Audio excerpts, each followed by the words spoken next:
Gente, quem que é a Ellen Cristina Gondim? Bacharel licenciado em enfermagem pela Escola de Enfermagem de Ribeirão Preto, da Universidade de São Paulo, centro colaborador da OPAS-OMS para o desenvolvimento da pesquisa em enfermagem. Ela é mestre em ciências pelo Programa de Enfermagem e Saúde Pública da Escola de Enfermagem de Ribeirão Preto, atualmente doutorando pelo mesmo programa. Ela atuou como enfermeira da enfermaria de pediatria entre outubro de 2019 e junho de 2019, e como enfermeira do Centro de Terapia Intensiva Pediátrica entre julho de 2021 e março de 2022, no HC Criança do Hospital das Clínicas da Faculdade de Medicina de Ribeirão Preto. Atualmente, ela é docente universitária do curso de bacharelado em enfermagem no Centro Universitário Estácio de Ribeirão Preto. Entre agosto e novembro de 2020, ela atuou como enfermeira da Enfermaria Psiquiátrica do Hospital Estadual de Serrana. Ela é membro do grupo de pesquisa em enfermagem no cuidado à criança e ao adolescente, vinculado também à ERP da USP desde novembro de 2015. Durante a graduação, ela dedicou-se ao início da carreira como pesquisadora, atuando como bolsista em projetos de tutoria científico-acadêmica na área de educação profissional e enfermagem, cultura e extensão na área de educação permanente em saúde, iniciação científica na área de assistência à saúde da criança, na atenção primária à saúde e treinamento técnico científico 1 na área de assistência à saúde da criança. Em 2016, entre os meses de setembro e dezembro, ela realizou uma mobilidade estudantil internacional para a University of Alberta, no Canadá, sob supervisão da doutora Tânia Park. Hoje, a Ellen vai falar conosco sobre saberes maternos, desenvolvimento infantil e cuidados do bebê. É com você, então, Ellen. Seja muito bem-vinda. Muito obrigada pela sua participação. Obrigada, Érica. Obrigada, Ruth, também pelo convite. Fico agradecida em poder compartilhar um pouquinho dos resultados da minha dissertação. Bom, eu trago, então, a questão do que eu fui trabalhando como temática no meu projeto de mestrado, finalizado no ano passado, intitulado Saberes Maternos sobre o Desenvolvimento Infantil e Cuidados Básicos da Criança Pequena. Eu tinha colocado um pouquinho, mas a Érica já fez a introdução, mas eu sempre gosto de trazer um pouquinho da minha trajetória, né, sempre dedicada aí para a saúde da criança, nos contextos da saúde pública também. Eu iniciei a graduação em 2013, finalizando ela em 2018, em decorrência da mobilidade aí para a Universidade de Alberta, em que eu tive a oportunidade também de me aprofundar um pouco nas questões tanto da saúde da criança, atrelado também aos aspectos da saúde mental. A professora Tânia Park é da saúde mental lá no Canadá, então deu para atrelar um pouquinho o conhecimento, principalmente na perspectiva do desenvolvimento socioemocional da criança. Iniciei, né, outra graduação em pedagogia, na perspectiva de atrelar e fortificar o conhecimento não apenas no campo da docência, né, que hoje eu exerço, mas também pensando em compreender outras dimensões da saúde da criança, não apenas do meu lado como enfermeira, por exemplo. E eu também sempre gosto, dentro das minhas apresentações, de trazer um pouquinho dessa experiência enquanto enfermeira assistencial, que também se deu no Hospital das Clínicas, né, o hospital universitário aqui da cidade, da Universidade de São Paulo, sempre focado na criança e no adolescente. Então, desde a enfermaria pediátrica até o cuidado intensivo. Bom, eu trago a agenda, né, que seria uma espécie de um sumário daquilo que eu gostaria de colocar para vocês. Então, eu trago um pouco de uma introdução do tema, de como que emerge essa preocupação de falar tanto sobre a primeira infância, por que esses 6 primeiros anos de vida, que é o período considerado da primeira infância, é tão importante hoje e por que tem sido tão discutido. Trago um pouquinho dos objetivos, né, desse estudo que foi realizado, a questão de como ele foi, o caminho percorrido, né, os aspectos metodológicos, os resultados que nós encontramos, e eu considero a parte aí mais importante, acho que dessa nossa conversa. Trago alguns outros elementos para discutir com isso, frente à literatura, e aí a gente faz um fechamento, certo? Bom, a literatura coloca, e quando eu falo literatura, são os mais diferentes estudos, ambientes como esses que nós estamos agora, que os primeiros anos de vida, eles são primordiais em todo o desenvolvimento humano, né? Colocando que tudo aquilo que acontece nesse período possui repercussões diretas, né, naquela vida futura desse indivíduo. Nesses 6 primeiros anos de vida da criança, a gente tem um aprimoramento, né, das estruturas e das funções cerebrais, aquela plasticidade que a gente chama do cérebro também, e também um momento tão importante de fomentar e lapidar, né, algumas habilidades da criança. Então, habilidades do âmbito cognitivo, dos aspectos de memória, a questão da atenção, a capacidade dessa criança de fazer a resolução de problemas dentro daquilo que ela está vivenciando, de escolhas, de opções, por exemplo. E o juízo crítico dela também de poder discutir e ir refletindo sobre, por exemplo, os cenários que ela está inserida, certo? Só que para essas habilidades conseguirem irem se aprimorando junto com essas estruturas e funções cerebrais ao longo do tempo, a gente entende que elas recebem algumas influências, né? Seja do meio de inserção, ou seja, onde que essa criança está alocada dentro do seu ambiente familiar, e aí a gente tem diferentes formatações.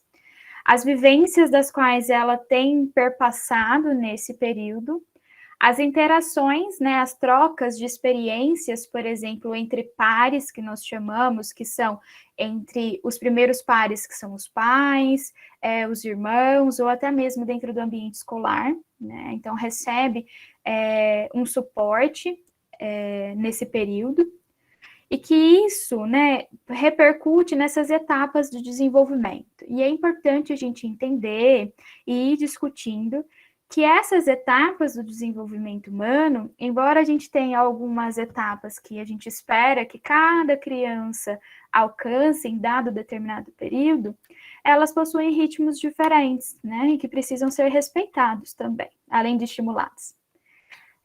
Dentro desse período, pessoal, também da primeira infância, a gente coloca a riqueza, a importância das interações sociais, para aquilo que a gente chama de desenvolvimento sócio e emocional dessa criança, entendendo também que nesses primeiros anos de vida, isso vai se dar de uma forma mais próxima com a família ou com os cuidadores parentais. E quando eu falo cuidadores parentais, são aquelas pessoas, aqueles indivíduos que exercem o papel de pai e de mãe, né? Que exercem esse papel parental para aquela criança. Nesse cenário, é bacana a gente trazer o estresse da qual a criança é colocada. Então, tanto o estresse positivo, o estresse tolerável e um estresse que ele é tóxico. De uma forma mais didática, a gente coloca as cores até para a gente entender aquilo que é aceitável e aquilo que poderia ser prejudicial para a criança. Então, por exemplo, quando a gente fala de um estresse positivo, é quando essa criança ela é colocada em determinadas situações de convivências e de experiências dentro desses cenários e ambientes que ela está inserida, em que ela tem alguns estímulos e ela consegue lidar e passar por eles de uma forma muito tranquila, né? Teria-se, por exemplo, algumas alterações dos sinais vitais, um aumento aí da frequência cardíaca nesse momento mais diferente para ela, mas ele é positivo porque ela consegue passar por ele sem nenhum outro problema. Quando a gente fala do estresse tolerável, a gente pensa que é uma situação de aprendizado para a criança, mas ao mesmo tempo ela precisa de alguém ali do lado para conseguir fazer esse manejo. Então, explicar para ela o que são essas situações, para que ela consiga aí fazer esse momento de compreensão, né? E possa ir evoluindo. Entretanto, existem alguns estresses que eles são considerados tóxicos, ou seja, ambientes em que essas crianças são negligenciadas, sofrem com violências, tem algumas repercussões tão intensas, inclusive em aspectos psíquicos, né, da mente dessa criança, que elas têm uma dificuldade muito grande de lidar, e que isso pode ter uma repercussão negativa aí no futuro. Quando a gente fala, então, desse período tão rico, né, dessas janelas de oportunidades que é a primeira infância, a gente precisa trazer alguns pressupostos de que países de baixa renda, eles ofertam riscos para o desenvolvimento infantil, na mesma perspectiva de índices diferentes, na perspectiva de desigualdade social, o aumento aí das questões de pobreza, porque a gente tem, às vezes, um investimento ainda precário dentro desse período, e crianças que podem não alcançar todo o desenvolvimento que é esperado de forma plena para ela, por conta dessas dificuldades aí de acesso aos serviços de saúde, por exemplo, ou aos aspectos educacionais e até mesmo alimentícios e de habitação, né? E aí nós temos um cenário que vem mais de uma forma política, falando sobre a necessidade de proteção do desenvolvimento infantil. Então, desde a Declaração Universal dos Direitos Humanos, que também coloca a criança como um cidadão, um sujeito de direitos, a gente vem com o Pacto Internacional dos Direitos Civis e Políticos, que entra mais em vigor no nosso país em 92, ratificado aí com o Estatuto da Criança e do Adolescente, com todos os seus apontamentos. Tem a questão do Conselho Nacional dos Direitos da Criança e do Adolescente, o Fundo também Nacional para a Criança e do Adolescente nos aspectos de investimentos financeiros. E aqui é importante salientar o marco aí legal da primeira infância, instituído em 2016, colocando aí sobre todas as necessidades de instituir políticas públicas voltadas para esse público. E aí, o que a gente está entendendo? Do que são essas interações positivas de qualidade que essas crianças, nesse período, precisam tanto, né? Elas precisam, então, de uma figura parental mais próxima, e aí eu ressalto que seria aquela que, para ela, tem esse papel da figura parental, porque ela precisa de apoio, de atenção, de carinho, né? De afeto, né? Para que ela possa se desenvolver adequadamente. Aí, nesse mesmo caminho, eu coloco que o cuidador, quando ele não é, né, esse cuidador, essa figura parental, por exemplo, não é atenciosa, ela não é afetiva, a gente vai delimitando alguns prejuízos aí à saúde da criança, ao seu desenvolvimento, como fatores limitantes também. A família como um todo, ela é considerada fatores de proteção, são os primeiros laços, é o primeiro ambiente de inserção, geralmente, da criança, então é importante a gente estar entendendo também como eles estão funcionando, como eles estão articulados, e que com isso sejam ofertados aí cuidados essenciais, dos quais a gente vai falando mais para frente nos resultados aqui da dissertação, e auxiliar que essas crianças alcancem aí o seu pleno desenvolvimento. Quanto aos conhecimentos maternos, né, a figura materna ela foi considerada a figura parental, né, desse nosso estudo. A gente vem encontrando que elas possuem algumas dificuldades. Então, o medo, a ansiedade, o cansaço, e aí muitas vezes do aspecto da maternidade, a falta de apoio, nesse sentido, a falta das redes de apoio a essa mulher, a essa criança no papel de maternidade, tem sido colocado por essas mães como entraves aí e fatores que dificultam o processo até muitas vezes do vínculo. O conhecimento materno está frequentemente voltado para os aspectos do crescimento, então a questão do peso, a questão da altura das crianças, aos aspectos físicos e as doenças, né? Muito mais do que o da criança, que nos mostra lacunas, que foi um dos objetivos, então, que a gente pensou e que me questionava muito durante as visitas na minha graduação, na pós-graduação, nos projetos aí junto com os alunos, supervisionando os alunos de graduação, que a atenção dessas mães, muitas vezes focada ali na questão da caderneta, de, ganhou peso, perdeu, está crescendo bem, está comendo bem, e aí a gente não ouvia tanto questionamentos voltados assim para a questão do cognitivo, da interação da criança, o desenvolvimento da linguagem, se ela interage ou não interage, quando ela senta, quando ela levanta o pescoço, né? Quando que ela vai tendo esse processo. Então, é uma das lacunas aí que me instigava muito. Em contrapartida, a gente vem colocando como uma relação positiva dentro dos estudos a escolaridade e a ocupação materna. Então, quanto maior a escolaridade, maior a ocupação materna, seriam aspectos positivos para compreender o que seria esse tal de desenvolvimento infantil, e isso atrelado aos contextos socioeconômicos e culturais de inserção dessa mulher também. E em contrapartida, vem falando assim que a relação negativa, e aí a gente questiona se poderia ser a idade da criança, de quando mais ela vai crescendo, ela vai angariando esses pontos de desenvolvimento, a relação ficaria mais próxima, né? Então, a gente vai pontuando esses aspectos para a gente conseguir refletir. Visto isso, a gente coloca como objetivo maior, né, geral, analisar os saberes que gestantes, mães, têm sobre o desenvolvimento infantil e os cuidados básicos realizados para a criança no primeiro ano de vida, em busca de subsídio às políticas públicas a favor da atenção integral e promoção do desenvolvimento na primeira infância.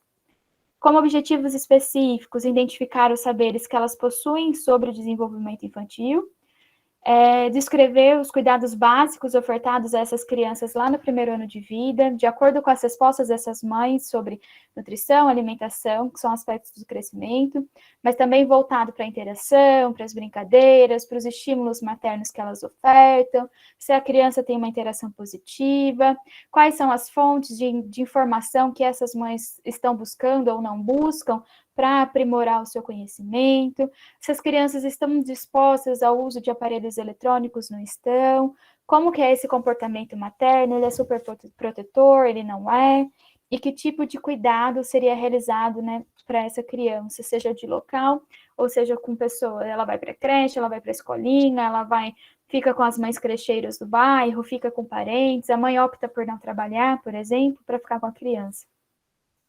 E também relacionar os saberes de gestantes e mães sobre desenvolvimento infantil frente a esses cuidados. Será que tem alguma relação, alguma ligação? Não tem? Então, vamos investigar o que está acontecendo. O método eu trago aqui, mas acho que a gente foca muito mais na questão dos resultados. Foi um estudo descritivo, ele foi longitudinal, ele foi realizado no Distrito Oeste, aqui do nosso município, de Ribeirão Preto, e considerando as estratégias de saúde da família. Oi, Ellen, você acompanhou essas mãezinhas por quanto tempo? Você falou que o estudo é longitudinal, foi por 2 anos, durante o mestrado? Quanto tempo? Foi durante o mestrado, mas esse projeto, o meu recorte, Érica, ele é de um estudo maior. Nós acompanhamos mais tempo. Acompanhamos ainda. Essas crianças hoje já têm uma média de 3 a quase 4 anos.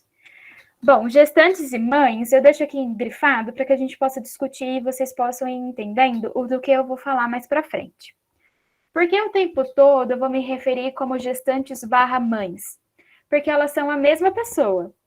Eu considerei gestantes quando eu visitei elas no último trimestre de gestação, e elas, enquanto mães, embora elas já fossem, lá no primeiro ano de vida da criança, quando eu volto com a criança com entre o 12º e o 13º mês de vida completo, tá?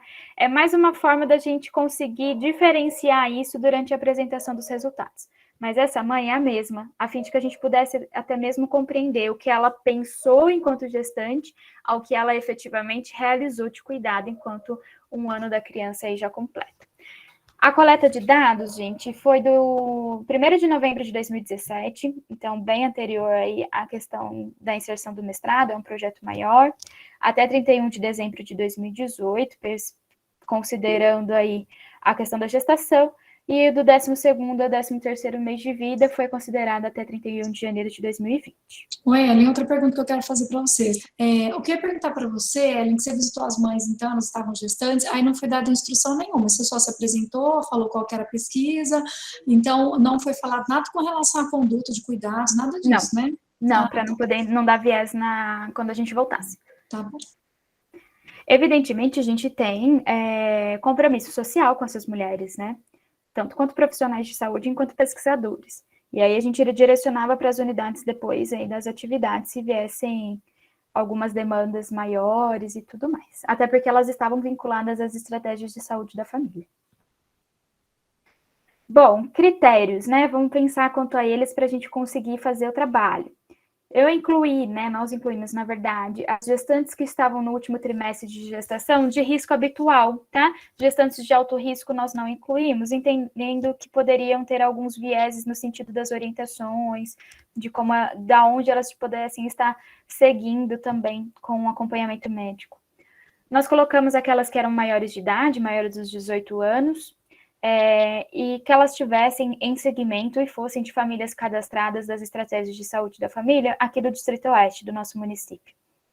A exclusão, como eu disse, gestação de risco, aquelas que tivessem tido o aborto até esse período, estar privada de liberdade ou internação, então, durante o levantamento dos dados junto aos agentes comunitários, aos enfermeiros dessas unidades, algumas mães estavam ou estiveram privadas de liberdade ou em processo de internação. Nós tínhamos mães que estavam ali em outros idiomas, então, se não falasse português, acabou não sendo incluída na investigação, e aquelas que não fossem encontradas após 3 tentativas de realizar a visita domiciliar, a gente acabou excluindo também, tá? A descontinuidade se as mães mudassem da área de abrangência ou se elas decidissem por interromper, e novamente aí se também não fossem encontradas no domicílio em N tentativas. A gente tentava manter o contato para que isso também não se perdesse, pensando que a gente ia voltar só depois de 1 ano, né? Essas visitas, gente, foi desenvolvidas em 2 etapas. Então, nós realizávamos o contato telefônico, agendávamos essa visita, íamos até a casa dessa participante. Então, a primeira etapa no último trimestre, a segunda no 12º ou 13º mês após o nascimento da criança. As entrevistas eram individuais, às vezes a avó queria participar, o pai estava junto, mas a gente focalizava na questão, obviamente, da participante. Na primeira etapa, então, nós colocamos lá no questionário itens de caracterização desse perfil sociodemográfico, econômico e também obstétrico. Colocamos 3 elementos embasados numa pesquisa de primeira infância que foi feita, que vão trazer aspectos sobre o desenvolvimento, e mais 21 questões embasadas no inventário de conhecimento sobre o desenvolvimento infantil.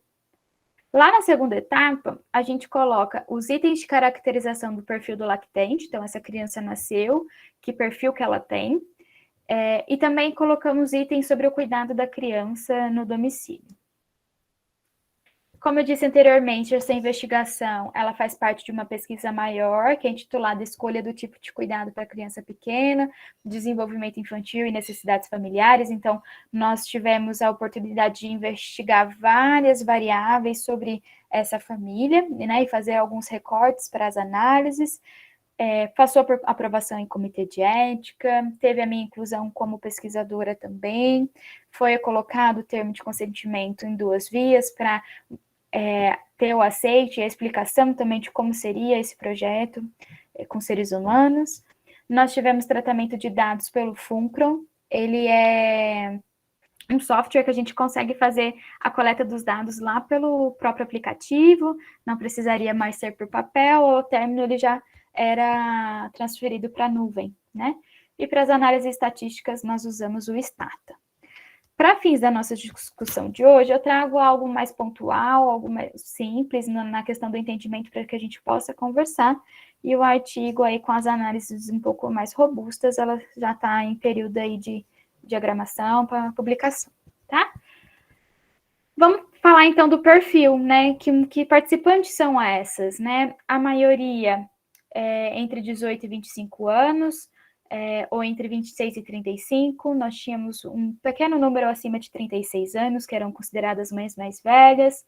Em sua maioria, elas eram pardas e pretas, com ensino médio completo. Mulheres que estavam casadas ou em alguma forma de união estável, e aqui nós consideramos também a questão do noivado e do namoro, muitas moravam juntas, então nós consideramos isso como uma união estável. A maioria exercia suas atividades laborais fora do domicílio, em contrapartida, algumas também estavam com as atividades do lar, né, atividades de cuidado das outras crianças, né. Renda familiar era de maioria, né, dessas participantes, de 1 a menos de 3 salários mínimos. Algumas recebiam auxílios do governo, e aí nós separamos também questões de primíparas e multíparas. Primíparas, nós entendemos, para fins desse estudo, aquelas que estavam tendo parto pela primeira vez. E as multíparas, aquelas que haviam tido partos já anteriores, além daquela gestação. Então, a gente considerou para investigar, nesse estudo, a gestação atual, tá bom? Eu trago o perfil do lactente já junto aqui nessa caracterização, embora ele só venha lá com 1 ano de vida.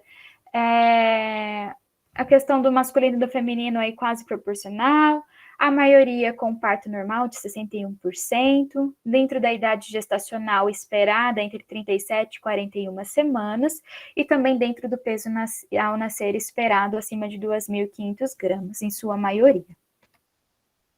Então, na primeira etapa, aquelas 3 perguntas da abordagem da pesquisa primeira infância, a gente questionou para elas quando que elas acreditavam que as crianças começassem a aprender. A maioria disseram para a gente que ainda é no período intrauterino, né? Então, tinha a opção no intrauterino, logo após o parto, com 1 mês, 1 ano, 6 meses, 1 ano, né? Que quais itens, dentro daquelas opções que a gente colocasse, que foi dessa pesquisa, elas considerariam importantes para um bom desenvolvimento infantil. Elas tinham 18 opções e poderiam escolher aquilo que elas achassem viável. E quais ações e atitudes seriam importantes para estimular esse desenvolvimento infantil, também com 12 questões em que elas poderiam escolher em ordem, obviamente, de prioridades. Aqui eu gostaria de mostrar para vocês o que elas foram falando, né? Por exemplo, de itens importantes para um bom desenvolvimento. Então, olha, tá até sinalizado em vermelho, preciso levar ao pediatra regularmente, preciso dar as vacinas recomendadas, a questão da amamentação, teve o maior expoente aí dessas participantes. Eu acho que é importante conversar com essa criança, ter bons exemplos dos pais, é importante para elas que recebam carinho, que elas recebam afeto, e é importante também que a gente estabeleça limites e regras. Então, vejam que o que elas vão pontuando é o que a literatura científica tem trazido para a gente também. A gente percebe que existe um empoderamento bem bacana nessa perspectiva, de quando você pergunta, são realmente as primeiras convicções que eles falam, né? E aí a gente até ficou pensando na época, por que seria, né? Talvez pensando na caderneta, talvez as ênfases que nós daríamos dentro das consultas, por exemplo, nos cenários de atendimento ali, de acolhimento em saúde, ou nas trocas populares, né? A gente vai trazendo impactos para poder pensar nisso. E aí, vamos pensar, então, no segundo gráfico, né, em outras perspectivas, de que ações são essas importantes para poder estimular essa criança. E aí eles falam, olha, eu preciso estimular através de carinho, de leituras, de cantos, de conversa. Então, vejam que o estímulo, ele vem de um contato bem mais próximo. Eu preciso estimular considerando que essas crianças possam ter contato com letras, com palavras escritas, com números, antes mesmo elas irem para a escola, né? E, ao mesmo tempo, eu preciso respeitar o tempo dessa criança, que a gente fala que é o ócio criativo, né? Do lazer e do descanso que ela também merece ter. E aí eu gostaria que vocês focassem aí nesses 3 itens, para que a gente possa trazer eles mais para frente, porque eles vão dando uma mudança que a gente vai questionando durante a execução do trabalho. O inventário de conhecimento sobre o desenvolvimento infantil, pessoal, ele é um questionário, ele é na versão que nós utilizamos adaptada e validada para a nossa cultura e para o nosso idioma. Ele é um inventário com 75 questões, mas ele versa o período da primeira infância inteiro. Como nós estávamos focalizando nesse caso o primeiro ano de vida, nós selecionamos algumas perguntas que fossem direcionadas para esse movimento, para esse momento, e aí foram 21. Fomos procurando também se outros estudos que usaram o inventário tivessem feito isso, e também fizeram, tá? Para que a gente conseguisse fechar um pouco mais aquilo que a gente esperava, tá? Esse questionário, ele tem 4 domínios. Então, o que eles investigam sobre o conhecimento, sobre o desenvolvimento infantil? As práticas parentais, o conhecimento sobre os princípios do desenvolvimento, aspectos de saúde e segurança e normas e marcos do desenvolvimento. E aí, como que eu avalio? A participante tem 3 opções de resposta. Ela pode falar que ela concorda com aquela frase, se ela discorda ou se ela não tem certeza. E nisso é atribuído o erro ou o acerto. Só que o erro ou acerto, ele é atribuído só considerando a resposta concorda ou discorda. E aí, para fins estatísticos, a gente até vai questionando. Porque para alguns, o fato dela falar, olha, não tenho certeza, e ser atribuído uma forma de resposta, para nós do campo, digo pelo menos pela enfermagem, e agora como processo aí educacional, é importante a gente entender quando é que ela sinaliza essa incerteza, essa dúvida, para que a gente possa identificar essa lacuna. Para alguns, talvez mais das áreas das exatas, possa falar, olha, se ela não tem certeza, eu considero como um erro. Mas para a gente não necessariamente. Talvez ela não tenha recursos ali naquele momento de diferentes proporções para conseguir responder o que a gente estava questionando, né? Variáveis de interesse: faixa etária, escolaridade, estado civil e número de filhos. A gente queria entender se isso estava movimentando durante as respostas, se tinha alguma influência ou não. E aí, o que eu trouxe para vocês? Média de acerto no conjunto das 21 questões, e a média de acerto considerando o conjunto, ou seja, juntamos todas as perguntas que eram da prática parentais, os princípios, saúde, segurança e normas, para ver se tinha muita variação, nas respostas, né? Quando a gente fala de acertos, pessoal, a gente percebe que essas participantes, elas estão acertando muito sobre as práticas parentais e normas e marcos do desenvolvimento. Trouxe alguns exemplos para vocês entenderem. Então, o que eu estou entendendo como prática parental? Então, as crenças dessas pessoas, as estratégias e comportamentos que elas adotam. Então, tinha algumas perguntas assim, olha, o bebê ele pode ser carregado no colo quando é alimentado, pois isso não fará com que ele queira colo o tempo todo. Você concorda, discorda? Não tenho certeza.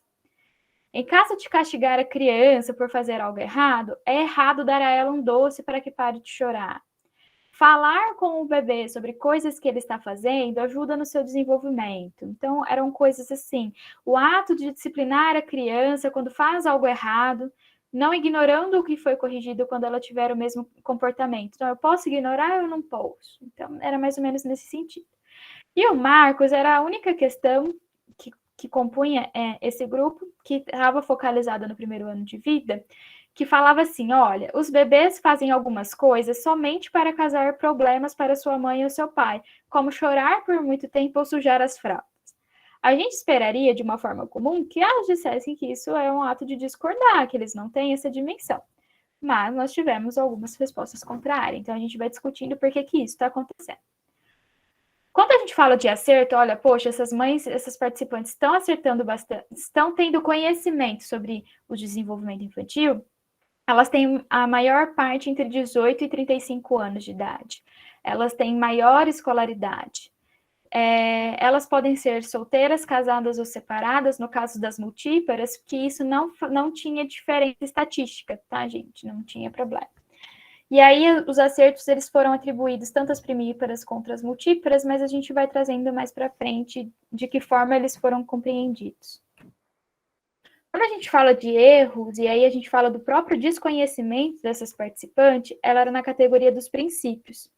Por exemplo, olha, estava lá a frase, algumas crianças não gostam de ficar no colo. Concordo, discordo, não tenho certeza. Crianças não aprendem tudo do seu idioma copiando o que elas ouviram pela fala dos adultos. Não entendem apenas o que conseguem falar. A influência da criança sobre a maneira como os cuidadores parentais cuidam dela ou brinca com ela.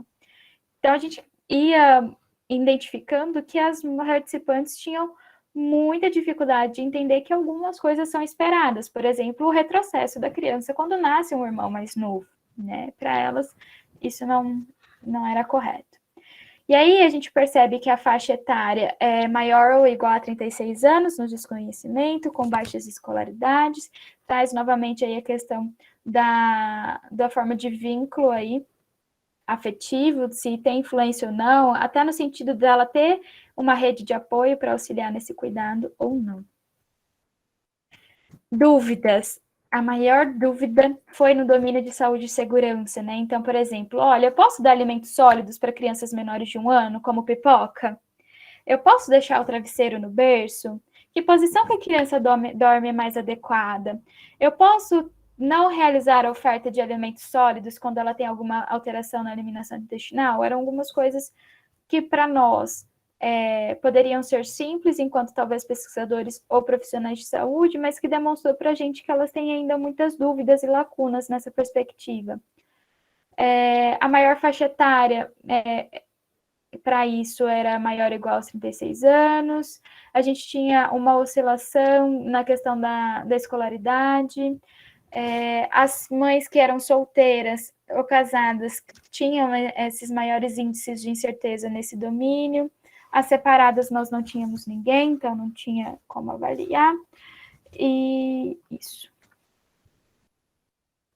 Na segunda etapa, que é o mais bacana, como a Érica perguntou, olha, vocês não apontaram nada, né, lá na gestação. Não. E aí a gente traz algumas perguntas, né, de cuidados básicos para essa criança no domicílio no primeiro ano de vida. Então, por exemplo, olha, se elas falaram que a amamentação é importante, vamos falar da questão do desmame, como alguém colocou, eu não reconheci a voz. A introdução de outros alimentos na rotina alimentar.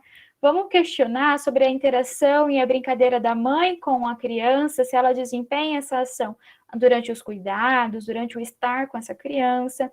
Se a criança, ao mesmo tempo, tem uma interação positiva com a mãe, ou seja, se ela tem devolutivas.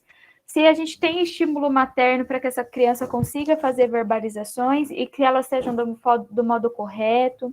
Se elas têm realmente o costume da leitura de livros que elas colocaram como importantes, né, num primeiro momento. Se o comportamento ele é superprotetor ou não é. Se elas têm ofertado o uso de aparelhos eletrônicos, buscam fontes de informação e aonde essa criança está permanecendo como cuidado. A gente coloca, gente, que o aleitamento materno ele conseguiu ser direcionado até o 13º mês por 58,33% das participantes. Mas o desmame, e essa porcentagem me chamou a atenção, se elas falaram tanto importância lá no começo da amamentação, o desmame aconteceu em 40% dessa amostra, né? Então é um número aí bem considerado. E desses 40%, 41 eram primíparas, né? Mães que estavam com aí o primeiro parto pela primeira vez. Desses 40%, pessoal, do desmame que tem ocorrido nesse período de um ano, 63,79 era ainda antes dos 6 meses, ou seja, antes daquilo que a gente coloca como ideal, como esperado no aleitamento materno exclusivo. Alguém ia falar alguma coisa? Ellen, não, eu ia comentar sobre isso, porque assim, eu não lembro exatamente qual foi a porcentagem, mas você falou que algumas mães, né, trabalhavam fora, né? Uhum. E aí eu me pergunto, esses 40%... É uma média de 28%. Ah, tá. Porque assim, 40% que deixou de amamentar, a gente sabe que faltam políticas públicas para atender essas mãezinhas, né? Porque às vezes elas vão deixar a criança na creche, por exemplo, tem que trabalhar super longe, tira, lá na creche não tem geladeira para levar o leite, entendeu? Da mãe, sabe? Exato. Então, ao mesmo tempo que me choca, 40%, né, deixou de amamentar com menos de 6 meses, mas será que teve essa rede de apoio, teve política pública que garantisse que essa mãe pudesse ofertar? Elas sabem, sim, da importância, 94% sabem, mas elas não conseguiram, né? Aumentar grande parte. Isso. Vão servindo como recursos e forma de direcionar aí as nossas discussões, né? E vocês vão vendo que isso vai se repercutindo em outras etapas que eu vou trazendo para vocês, e eu acho que o movimento de discussão e de reflexão é exatamente esse, né? De se questionar razões, motivos e circunstâncias de por que essas ações não estão sendo efetivamente contempladas por essas mulheres, né? A alimentação complementar, por sua vez, foi inserida em 95% da amostra, assim, das crianças antes dos 6 meses, né? Eu trago sempre para vocês verem esse quadrinho laranjado, não sei que cor que aparece aí para vocês, o que elas pensaram lá no último trimestre e o que efetivamente foi feito para a gente até fazer esse contraponto, né? E refletir sobre isso. Quando a gente fala das interações, das brincadeiras da mãe, da interação positiva da criança, se ela tem esse estímulo, se ela é super protetora, a gente vê que 98% das mães afirmam que interagem com a criança durante as ações de cuidado, então, durante as atividades da casa, até mesmo no banho que elas dão ali na criança. E que 90% delas têm uma interação positiva, ou seja, a criança sorri, ela olha para a mãe, ela tenta desenvolver alguma forma de balbucio, de conversa, de brincadeiras, né? Nesse processo, as 93% aí das participantes falam, olha, a gente tenta ir ensinando como falar adequadamente e aprendendo esse processo. Perdão. Quanto ao costume de leitura, a gente pensa lá, olha, o contato com letras, palavras e escrita é importante, mas lá no primeiro ano, 72% não fazem essa leitura que eles falaram, né, que é tão importante como estímulo. E aí a gente questionava, né? Ela falava assim, mas por quê? Né? A pergunta era sim ou não, mas a gente queria saber esse porquê, qualificar esse porquê. E muitas das vezes, não tenho esse costume, ou não tenho tempo, ou tenho outros filhos, né? Então, era justificado, às vezes, muitas vezes, pela configuração, composição familiar. Só ia comentar uma coisa, que quando a gente fala de interação com criança, ela pode ser feita também ali na troca da fralda, né, no amamentar, digamos que é um pouco mais facilitado do que você pegar, sentar para a criança como nos é um livro também, né? Isso. É a questão do tempo de questão de leitura. E aí você percebe que, por exemplo, nessas perspectivas de interação, o cuidado que elas falam de realizar essa ação, ele é muito maior, que são quase todas, né? Quando a gente compara um ato mais específico do brincar, do ler, do estar junto, né? Ele realmente é maior. Nós temos aí uma exposição da criança em mídias eletrônicas, telas digitais é o termo que tem sido utilizado atualmente, é de 77%, e quando as mães são primíparas, de 86%, né? Isso aumenta.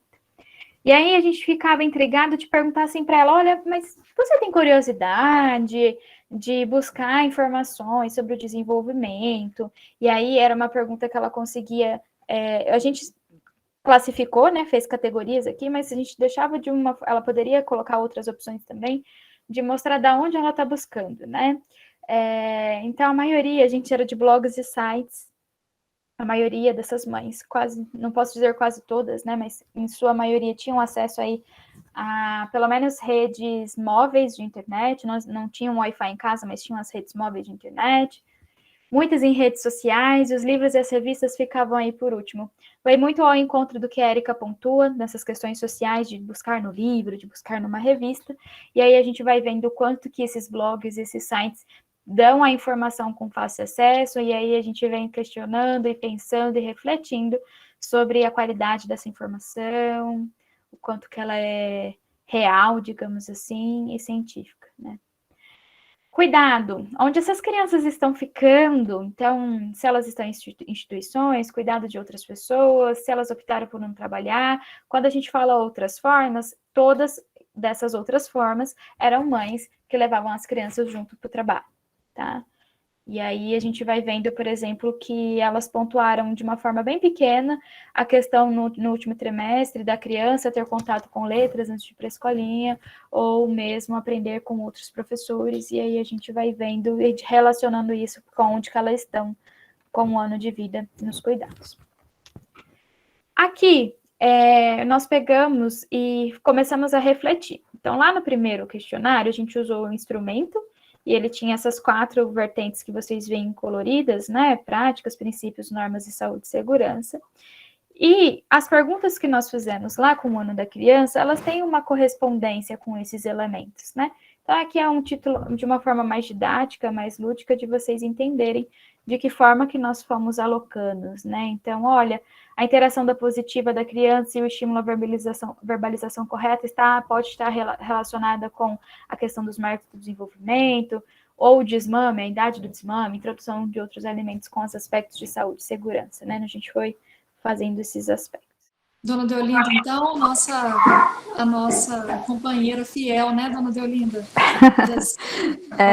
Hoje eu entrei um pouquinho atrasada, que eu não estava em casa. Mas é sempre bem-vinda. Desculpem, muito obrigada.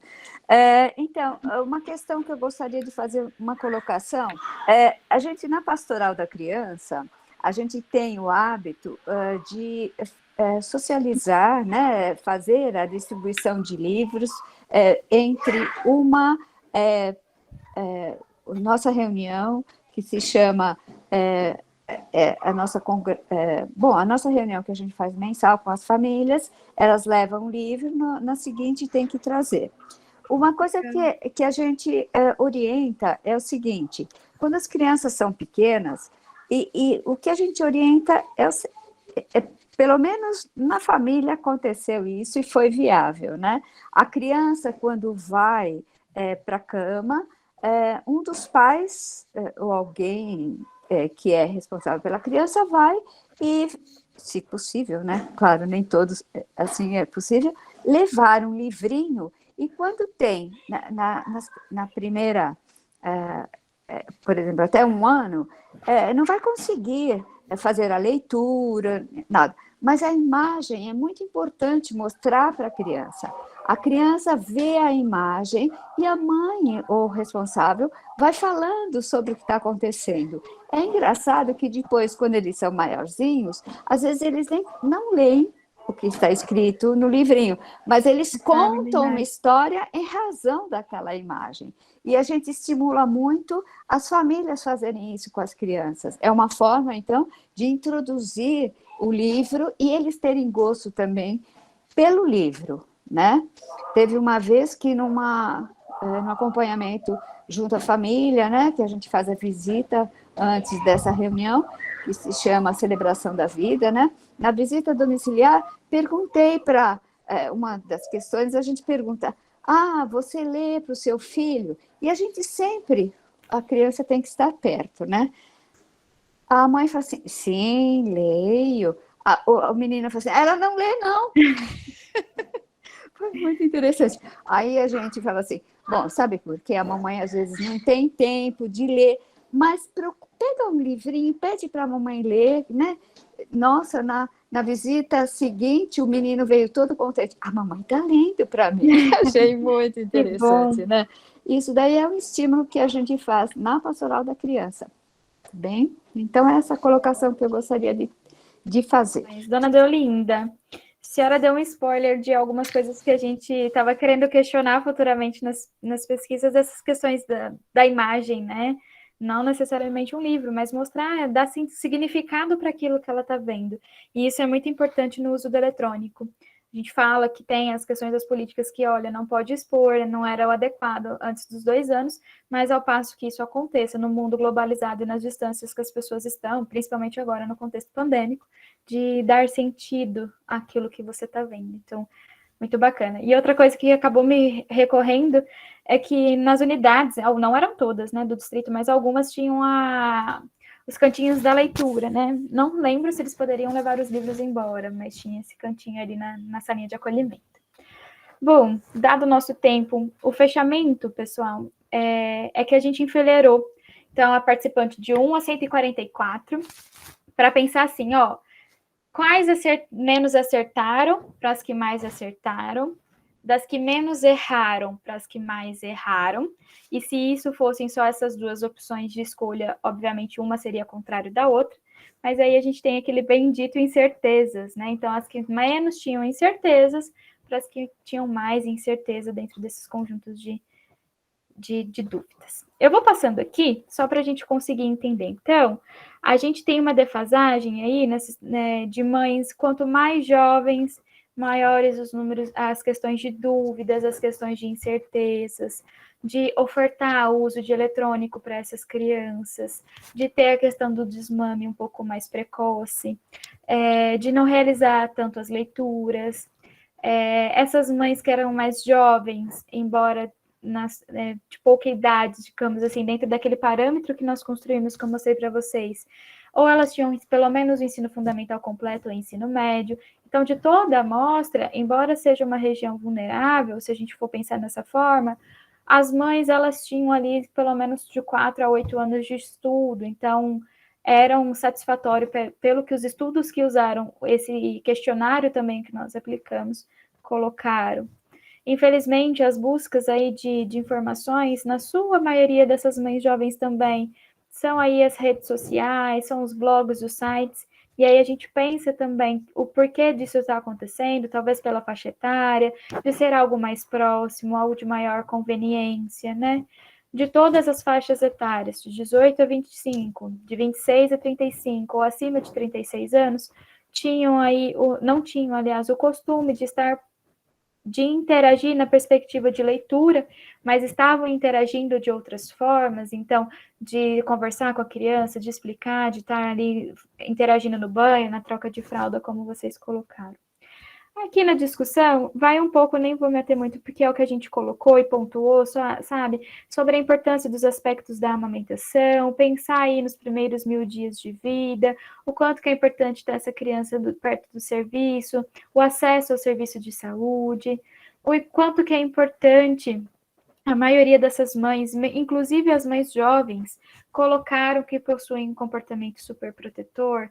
Então, ele é importante esse comportamento? Ele é, porque eu preciso mostrar para essa criança as questões de limites, as questões de regras, para que ela aprenda em viver em sociedade, aprenda seus aspectos morais e de cidadão também, mas é preciso cautela, né?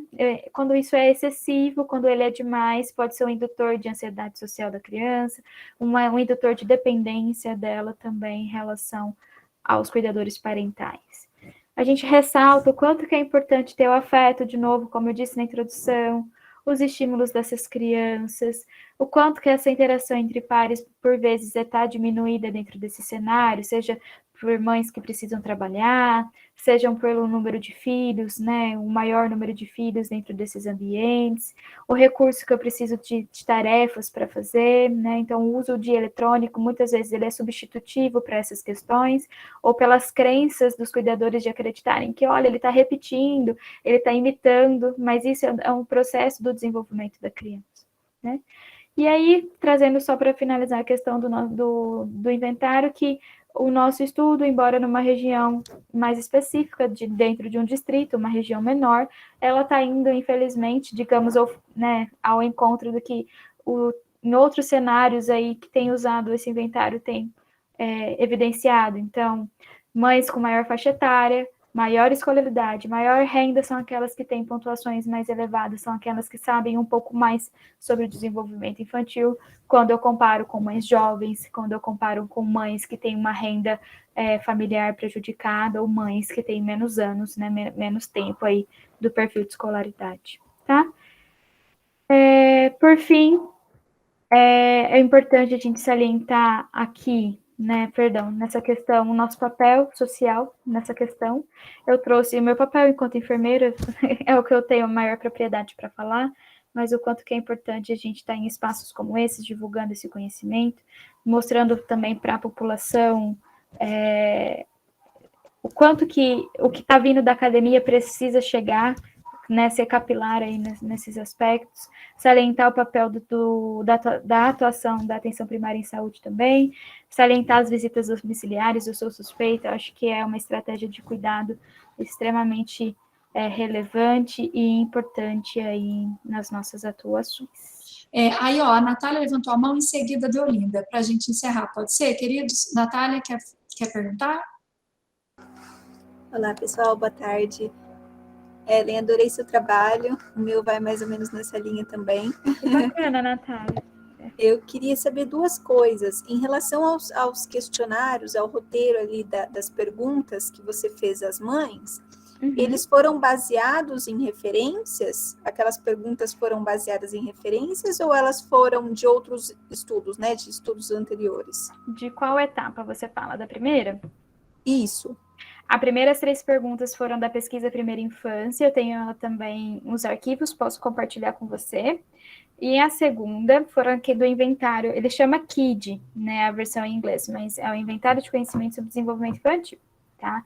Ele é na completude, são 75 tópicos que emergem todo o tópico aí da primeira infância, e nós só delimitamos de uma forma mais direta por aquilo que a gente estava querendo do primeiro ano de vida, tá? E aí a gente acha outros estudos que fazem esse mesmo movimento. Mas é um questionário maior, super bacana, tem algumas outras questões também com outras formas de resposta, que dependendo do seu escopo, é possível de utilizar, sim. Mas são instrumentos. A gente fala que foi embasado, né? Não é instrumento na completude. A gente embasou no inventário. Entendi. Em relação à análise estatística, considerando que você tinha o sim, o não e a incerteza, né? O que você usou para avaliar essa parte dos resultados? É assim, se você usar o inventário na completude, ele tem o limite de corte, ele tem todas as partes estatísticas do que você deve analisar. O quanto que é considerado de acerto, o quanto que é considerado de erro e o de incerteza, certo? Então, isso já é dado pelo instrumento se você usar ele completo. Como nós não usamos, a gente usou as taxas de acerto de uma forma muito mais simples para esse entendimento, para essa exploração, pensando num estudo mais descritivo, né? Para fins do artigo, nós utilizamos parte de de análise, usando os 95% lá do padrão e erro padrão de White, para conseguir avaliar também. Joia, Vai obrigada. fazendo os agrupamentos, ficou bem bacana. Perfeito, muitos parabéns para você. Imagina, obrigada. Bom, meninas, Ellen, e aí? Arrasou, né, minha querida? Foi maravilhosa a sua aula, a gente agradece profundamente. Obrigada. Você vai ficar ali na nossa calçada da fama, né?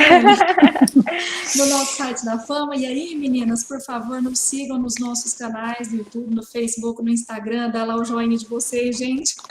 E a gente espera você. Quero agradecer, em nome do professor Elício do Centro de Pesquisa em Obesidade e Comorbidades, a participação da Ellen, né? De todos vocês. E nós aguardamos vocês no próximo encontro.